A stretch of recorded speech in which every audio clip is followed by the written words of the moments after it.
Pennsylvania का छोटा सा शहर मार्ग्रेव हरी भरी पहाड़ियों और सरसराते पेड़ों के बीच बसा हुआ हमेशा से शांति का प्रतीक रहा था। यहाँ के लोग अपने क्लोज निट कम्युनिटी पर गर्व करते थे, जहाँ जिंदगी आराम से चलती थी, दुनिया के शोर शराबे से दूर। मार्ग्रेव नदी की धीमी आवाज और पार्क में खेलते बच्चों की हंसी ही इस शांत शहर की शांति को भंग करती थी। एक ठंडी शरद ऋतु की शाम यह शांति टूट गई। सायरन की तेज आवाज हवा में गूंज उठी, शहर के पीसफुल सिम्फनी को डर और कंफ्यूजन की आवाजों में बदल दिया। मार्ग्रेव कम्युनिटी सेंटर के डिमली लिट पार्किंग गैराज में एक खौफनाक खोज हुई 3 लाशें ठंडे कंक्रीट पर पड़ी थीं। उनकी बेजान आंखें रात में खालीपन से घूर रही थीं। हत्याओं की ब्रूटल एफिशिएंसी ने कम्युनिटी को झकझोर कर रख दिया। लोगों को एक भयानक सच्चाई का सामना करना पड़ा। बुराई उनके दरवाजे पर आ गई थी। पीड़ित मार्ग्रेव के सभी प्रोमिनेंट सिटीजन्स अपने अच्छे चरित्र और कम्युनिटी में योगदान के लिए जाने जाते थे। उनकी बेवजह मौत ने शहर को हिलाकर रख दिया। सुरक्षा की भावना टूट गई। एक समय परिचित सड़कें अब डरावनी लगने लगी। डूबते सूरज के साथ लेंथनिंग शैडोज एक भयावह रूप लेने लगे। डर एक वायरस की तरह पूरे शहर में फैल गया। हर बातचीत, हर इंटरैक्शन को प्रभावित कर रहा था। जैसे ही अंधेरा छाया, क्राइम सीन पर लंबी परछाइयां पड़ने लगीं। इन्वेस्टिगेटर्स की एक टीम पार्किंग गैराज पर पहुंची। उनके चेहरे गंभीर, उनकी हरकतें अर्जेंट। एरिया को कॉर्डन ऑफ करने वाला येलो टेप हवा में ऑमिनस तरीके से लहरा रहा था, कुछ घंटे पहले हुई हिंसा की एक कठोर याद दिलाता हुआ। मार्ग्रेव के निवासी अपने घरों में दुबके हुए दूर से देख रहे थे। उनके चेहरों पर डर और मॉर्बिड क्यूरियोसिटी का मिश्रण था। मार्ग्रेव हत्याओं की जांच जल्दी ही एक सस्पेक्ट पर केंद्रित हो गई। जेम्स बार, एक ड्रिफ्टर जो हाल ही में शहर में आया था। बार कम बोलने वाला और एक रहस्यमयी पास्ट वाला आदमी, खुद से ही रहता था, शायद ही कभी लोकल्स के साथ इंटरैक्ट करता था। उसने शहर के आउटस्कर्ट्स में एक रनडाउन मोटेल में रहना शुरू कर दिया था। उसका साथी सिर्फ एक बीट अप डफल बैग और क्वाइट डिटैचमेंट का भाव था। बार का अकेला स्वभाव और मार्ग्रेव में उसका आना हत्याओं के साथ हुआ, जिससे वह सस्पिशन का आसान टारगेट बन गया।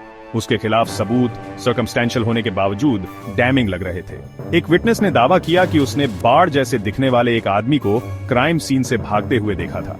उसके मोटेल रूम की तलाशी में एक ब्लड स्टेन शर्ट और एक .38 कैलिबर पिस्टल मिली, हत्याओं में इस्तेमाल किए गए वेपन जैसी ही। शहर जवाबों के लिए बेताब और किसी को दोष देने के लिए उत्सुक ने बार के गिल्ट को रेडिली स्वीकार कर लिया। लोकल न्यूज़पेपर ने उसे कोल्ड ब्लडेड किलर घोषित करते हुए हेडलाइंस छापे और शहरवासियों ने अपने डर और दुख से गुस्से में स्विफ्ट जस्टिस की मांग की। बार अपनी बेगुनाही का दावा करते हुए खुद को एक नाइटमेयर में फंसा हुआ पाया। उसकी किस्मत अधर में लटकी हुई थी। आरोपों का भार, मीडिया की रिलेंटलेस स्क्रूटनी और शहरवासियों का पैल्पेबल फियर हॉस्टिलिटी का ऐसा माहौल बना दिया जिससे बार गिर गया। वह एक पराया बन गया, एक आउटकास्ट। उसका नाम मार्ग्रेव पर छाए अंधेरे का पर्याय बन गया। हर विस्पर्ड कॉन्वर्सेशन, हर अक्यूजिंग ग्लैंस उस खतरनाक स्थिति की याद दिलाता था जिसमें वह फंसा हुआ था, उसकी जान हैंगिंग बाय अ थ्रेड। जैक रीचर, एक फॉर्मर मिलिट्री पुलिसमैन जिसे ट्रबल से लगाव था, मार्ग्रेव में एक ग्रेहाउंड बस से पहुंचा। उसके पास सिर्फ उसके कपड़े और दी ओडिसी की एक पुरानी कॉपी थी। मार्ग्रेव चुनने का उसका कोई खास कारण नहीं था। यह अमेरिका भर में उसकी एंडलेस जर्नी का बस एक और पड़ाव था, कुछ समय के लिए एनोनिमिटी में गायब होने की जगह। रीचर का इंपोजिंग फिजिक, 6 फुट 5 इंच, एक ऐसा बॉडी जो सालों की कॉम्बैट ट्रेनिंग की कहानी कहता था, और उसकी पियर्सिंग ब्लू आईज जो इंसानियत के अच्छे और बुरे को देखकर कठोर हो गई थीं। जहां भी वह जाता था, ध्यान आकर्षित करती थी। वह कम बोलने वाला आदमी था। उसकी साइलेंस अक्सर किसी भी एलोक्वेंट स्पीच से ज्यादा बोलती थी। उसके पास क्वाइट कॉन्फिडेंस का ऑरा था, सेल्फ एश्योरेंस का भाव जो उसके अनवेवरिंग मॉरल कंपस और किसी भी सिचुएशन में खुद को हैंडल करने की क्षमता से आता था। मार्ग्रेव हत्याओं और जेम्स बार की गिरफ्तारी की खबर रीचर तक पहुंची जब वह एक डाइनर में बैठा कॉफी पी रहा था और दुनिया को जाते हुए देख रहा था। केस के बारे में कुछ उसके मन में एक नैगिंग फीलिंग ने उसे बताया कि चीजें उतनी स्ट्रेट फॉरवर्ड नहीं थी जितनी लग रही थी। डिटेल्स, जैसा कि लोकल पेपर में बताया गया था, एड अप नहीं हो रहे थे और रीचर अपने कीन सेंस ऑफ ऑब्जर्वेशन और कोइंसिडेंसेस के प्रति अविश्वास के साथ समझ गया कि कहानी में दिखने से ज्यादा कुछ है। रीचर के इंस्टिंक्ट्स, जो मिलिट्री में होमिसाइड केसेस पर काम करने के वर्षों में होंड हुए थे, शायद ही कभी उसे गलत दिशा में ले जाते थे। उसके पास लोगों को पढ़ने की, सबटल टेल्स को पहचानने की, फ्लीटिंग एक्सप्रेशंस को पहचानने की अद्भुत क्षमता थी जो उनके असली इरादों को बताती थी। और जिस तरह से लोकल्स ने जेम्स बार के बारे में बात की, उनके गिल्ट के प्रति उनकी अनवेवरिंग सर्टेनिटी ने रीचर के साथ एक डिस्कॉर्डेंट नोट छोड़ी।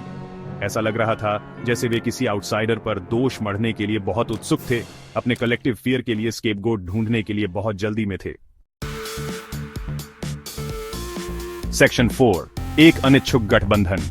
हेलेन रोडन, मार्ग्रेव में एक यंग लॉयर, खुद को स्टॉर्म के बीच में पाया जब उसने जेम्स बार्ड का प्रतिनिधित्व करने के लिए सहमति व्यक्त की। जस्टिस की एक मजबूत भावना और प्रिजम्पशन ऑफ इनोसेंस में अटूट विश्वास से प्रेरित होकर हेलेन यह सुनिश्चित करने के लिए दृढ़ थी कि बार्ड को निष्पक्ष सुनवाई मिले, उसके खिलाफ भारी सबूतों और शहर की पैल्पेबल एनिमोसिटी के बावजूद।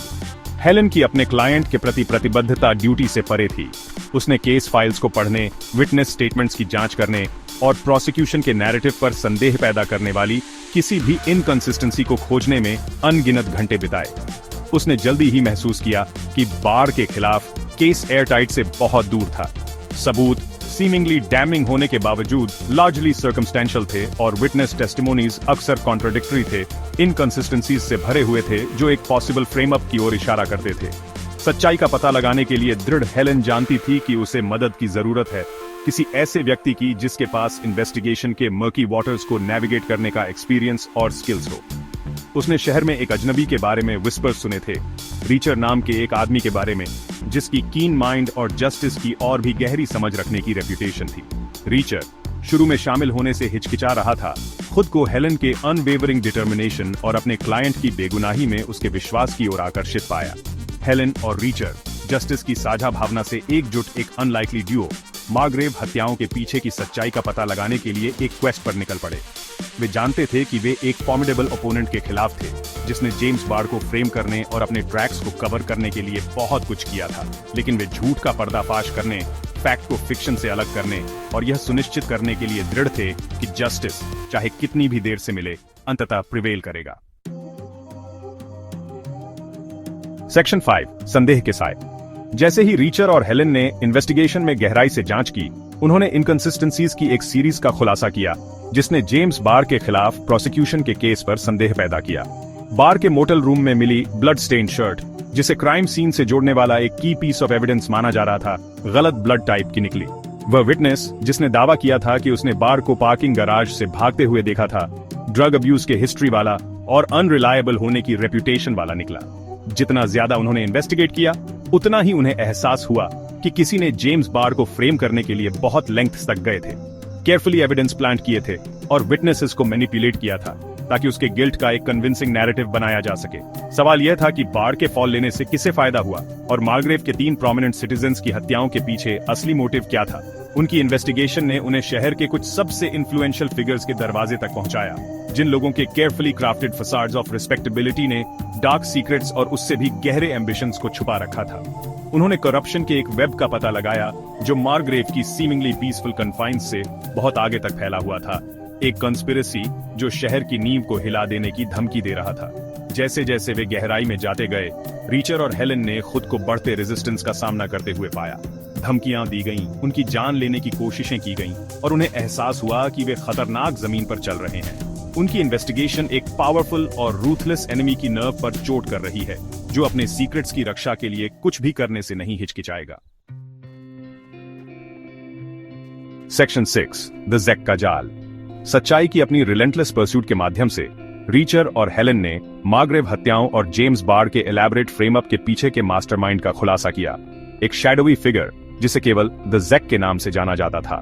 द जैक एक रूथलेस क्राइम लॉर्ड जिसकी वायलेंस और इंटिमिडेशन की रेप्यूटेशन थी, मार्ग्रेव में अपनी टेंटिकल्स गहराई से जमा चुका था।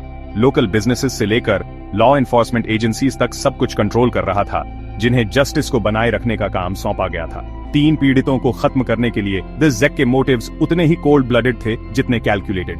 प्रत्येक विक्टिम अपने तरीके से अनजाने में ऐसी इंफॉर्मेशन पर ठोकर खा गया था जिससे द जैक के क्रिमिनल एम्पायर के एक्सपोज्ड होने का खतरा था। उन्हें चुप कराना ही उसकी इलीगल एक्टिविटीज को छुपाए रखने का, उसकी पावर को अनचैलेंज्ड रखने का एकमात्र तरीका था। द जैक इम्प्यूनिटी के साथ काम करता था। उसके इन्फॉर्मेंट्स और इन्फोर्सर्स का नेटवर्क यह सुनिश्चित करता था कि उसकी हर इच्छा रूथलेस एफिशिएंसी के साथ पूरी हो। उसकी हर जगह आंखें और कान थे, उसकी पहुंच मार्ग्रेव की सीमाओं से बहुत आगे तक फैली हुई थी। वह एक मास्टर मैनिपुलेटर था, एक पपेट मास्टर जो अपने आसपास के लोगों की डेस्टिनीज को कंट्रोल करता था। उनकी जिंदगी उसकी ग्रैंड स्कीम में सिर्फ पॉन्स थी। रीचर और हेलेन अब एक फॉर्मिडेबल एडवर्सरी का सामना कर रहे थे, जानते थे कि वे ओवर देयर हेड्स थे। वे एक कंस्पिरेसी पर ठोकर खा गए थे जो उनकी कल्पना से कहीं ज्यादा खतरनाक था और उनके पास समय कम था। द ज़ेक उनकी इन्वेस्टिगेशन और उसके एम्पायर के लिए उसके खतरे से अवगत पास आ रहा था, उसका पेशेंस कम हो रहा था। सेक्शन 7, एक बेताब संघर्ष। जैसे ही द ज़ेक ने मार्ग्रेव पर अपनी पकड़ मजबूत की, रीचर और हेलेन ने खुद को सर्वाइवल के लिए एक डेस्परेट स्ट्रगल में फंसा हुआ पाया। द ज़ेक के हेंचमैन रूथलेस और वेल आर्म्ड हर जगह थे, उनका हर मूव शैडोड, उनकी जान हैंगिंग बाय अ थ्रेड। वे अपने परस्यूअर्स से एक कदम आगे रहने के लिए अपनी विट्स, अपने इंस्टिंक्ट्स और अपने अनवेवरिंग डिटर्मिनेशन पर निर्भर रहने के लिए मजबूर थे। रीचर अपनी मिलिट्री ट्रेनिंग और हैंड टू हैंड कॉम्बैट में वर्षों के एक्सपीरियंस के साथ उनका प्रोटेक्टर बन गया, एक वन मैन आर्मी जो डार्कनेस की ताकतों को रोक रहा था। वह कोल्ड फ्यूरी के साथ लड़ता था, उसका हर ब्लो मैक्सिमम डैमेज पहुंचाने के लिए कैलकुलेटेड, उसका हर मूव अपने ओपोनेंट्स की कमजोरियों का फायदा उठाने के लिए डिजाइन्ड। लेकिन रीचर भी स्किल्ड होने के बावजूद हर जगह एक साथ नहीं हो सकता था। हेलेन अपनी लीगल एक्सपर्टीज और जस्टिस सिस्टम के नॉलेज का उपयोग करते हुए द ज़ेक के क्रिमिनल नेटवर्क को एक्सपोज करने के लिए अथक प्रयास करती रही। उसका हर मूव कैट एंड माउस के हाई स्टेक्स गेम में एक डेंजरस गैम्बल। वह जानती थी कि समय कम हो रहा था, कि द ज़ेक उन्हें दोनों को चुप कराने के लिए कुछ भी करने से नहीं हिचकिचाएगा। उनकी इन्वेस्टिगेशन उन्हें मार्ग्रेव के डार्केस्ट कॉर्नर्स तक ले गई, सीडी बार्स और अबैंडन्ड वेयरहाउसेस से लेकर शहर के एलीट के ऑपुलेंट मैंशंस तक, जहां क्लोज डोर्स के पीछे सीक्रेट्स विस्पर्ड होते थे और हश्ड टोन्स में डेविल के साथ डील्स किए जाते थे। वे बोरोड टाइम पर जी रहे थे। उनकी हर सांस एक ऐसे एनिमी के खिलाफ एक विक्ट्री थी जो उनके हर मूव का एंटिसिपेट करता हुआ प्रतीत होता था।